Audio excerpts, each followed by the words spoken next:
नागपुरातल्या civil line परिसरातील मध्यवर्ती शासकीय अंडी उबवणी केंद्रात बर्ड फ्लूचा शिरकाव झाला असून 1000पेक्षा जास्त कोंबड्यांचा मृत्यू झालाय।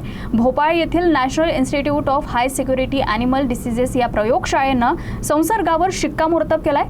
याबाबत जिल्हा प्रशासनानं गंभीर दखल घेत तातडीनं प्रतिबंधात्मक उपाययोजना आणि प्रशासकीय कारवाई सुरू करण्यात आली आहे, असं जिल्हाधिकारी डॉक्टर विपिन इटनकर यांनी स्पष्ट केलंय। आपलं सेंट्रल हॅचरी आहे तिथे काल इन्फ्लुएन्झाचं ते H5N1चं ते आपल्याला पॉझिटिव्ह आलं असल्यामुळे त्याच्यामध्ये त्याचं ते आपलं रिस्पॉन्स असतो, त्याच्यामध्ये 1 किलोमीटरमध्ये आपण सॅनिटायझेशन झोन करतो आणि 9 किलोमीटरपर्यंत आपण सर्व्हिलन्स झोन करतो। त्या 1 किलोमीटरमध्ये काल जे इन्फेक्टेड त्याचं कलिंग झालेलं आहे सायंटिफिक तऱ्हेने, आणि 1 किलोमीटरच्या परिक्षेत्रामध्ये आपण कसलाही बाजार खरेदी विक्री पशु प्रदर्शन आपण काहीच अलाउड करत नाही आणि काही जनावरांचं त्याचं कलिंगही करतो।